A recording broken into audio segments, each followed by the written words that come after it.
Is renting an apartment in USA nightmare fuel like it is in some parts of Europe? I was watching a video, in Spanish, about a Colombian woman trying to find an apt to rent in Spain. First of all, the competition is fierce. Second, the racism is brutal, and they rejected her a lot of times just for being Colombian. Then, the bureaucracy is ridiculous that even if you pay for the whole year in cash, they can reject you because you don't have the right paperwork or a specific contract or are self-employed. So she looked into roomies instead, but they can be extremely picky. I'm into fitness, so I'm looking for a roommate that is healthy, likes to exercise, and is into protein drinks. She had to leave the country even though she had a job, work authorization, and money. The only nightmare about it is the price in some areas and cities. Other than that, as long as you're employed and can pay the initial deposit, you can pretty much rent wherever you want without issue. If I want to live in Boston and the rent is $2,000 for a studio, if I paid $24K cash even though I had no job and was from out of state, would they still let me do it? It depends on the building. Some places need to prove employment/income. Some don't. Edit.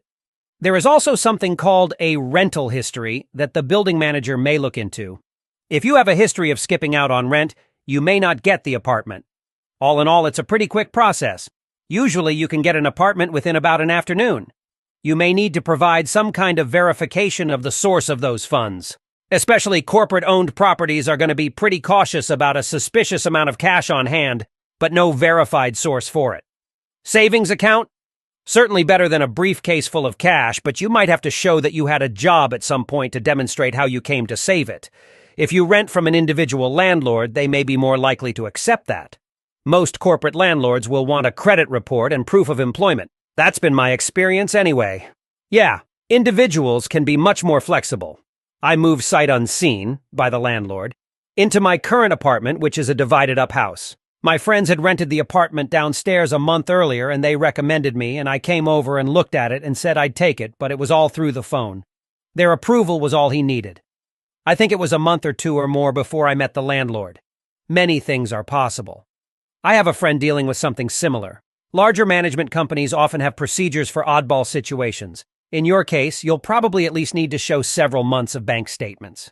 They just need to know your source of income is adequate and reliable. That's a location of where the money is, not where it came from. I mean, it could be perfectly innocent. You may have saved from previous employment or liquidated investments. But a corporate property will likely ask you for details, such as credit report, employment history, bank statements, maybe even tax returns. I've rented while being out of state and unemployed by showing proof of fiscal capability by financial statements. I would be very wary about paying a large amount down before moving in, though, as scammers love to post fake listings. That pays for the year. Depending on the building, you might have additional fees as well as needing a security deposit. As others said, you might need references, proof of income, and credit checks. Gotta weed off if there is something suspicious. Is requiring references common in New York real estate? I've rented a few apartments elsewhere and applied to a good number of others without encountering that. Usually it's just credit background check and proof of income. Character references aren't that uncommon. Interesting? Are there stipulations about who can be listed? It can't be that hard for 99% of people to find a couple friends to vouch for them. They might require that you show you will have ongoing income or assets for living expenses and such as well. Even if the lease is for 1 year, that doesn't mean they can immediately evict you once you stop paying rent. They also might want some sort of assurance that you won't be using the property in unsavory ways to support yourself. But it depends on what kind of place you want to live in. The worse the property, the less picky they can be about their tenants. Some landlords might be happy to have a whole year of rent payments in advance. In Boston, you'd need at least $26K to cover the security deposit and possibly more for broker's fees. But some would still deny you with no job or poor credit. I actually just went through this. A lot of times, corporate or otherwise organized landlords want a proof of income, even if you have the cash up front.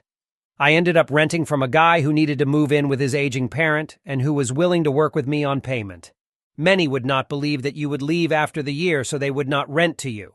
If you can pay the entire year's lease up front, yeah, probably. Adding to what others have said, they'll usually do a background check.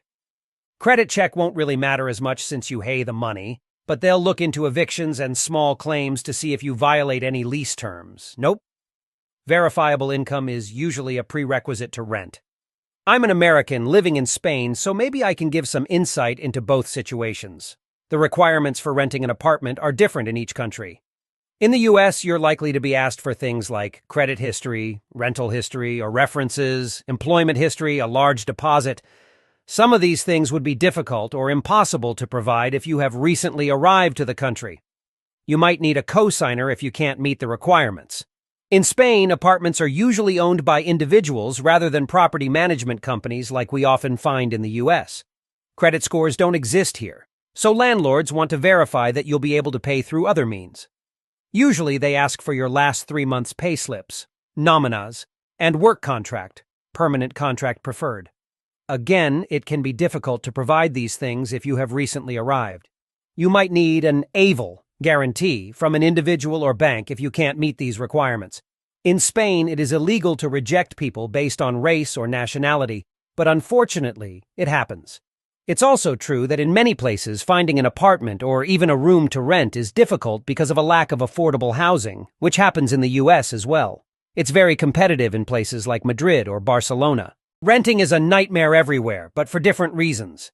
In the US, it's usually the price. Sometimes it's the nightmare landlord. It's usually not the racism, but that can factor as well. In France, it's 100% racism and paperwork. Long wait times with significant fees and huge rent in big cities. In most suburban communities, it's really as easy as going to the apartment complex, touring, signing the paperwork, and that's it. Only some cities have a crisis where you can't even find anything. Renting in NYC is notoriously hellish with the expense and bureaucracy, and seems comparable to that experience, without the racism, though. But that's an exception, rather than the norm. The NYC rental market just seems unhinged as an industry in general. I've seen brokers climb through fire escapes or use a credit card to break into a unit, toured apartments with tenants who didn't want to leave, plus so many bait and switches, blatantly illegal units, and other shady stuff. Finding a new place is never almost straightforward or uneventful. It's really competitive here in the better neighborhoods in Seattle. There can be 40-plus applications in the first day an apartment is listed, with people renting it before even seeing it. They also passed a law where landlords have to accept the first qualified applicant, to cut down on discrimination.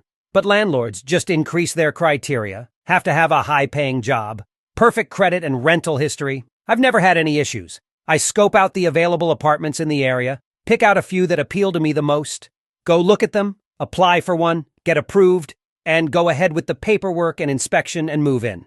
I do have to show that I can afford it, and that I am not going to be a terrible tenant by whatever criteria the landlord asks for.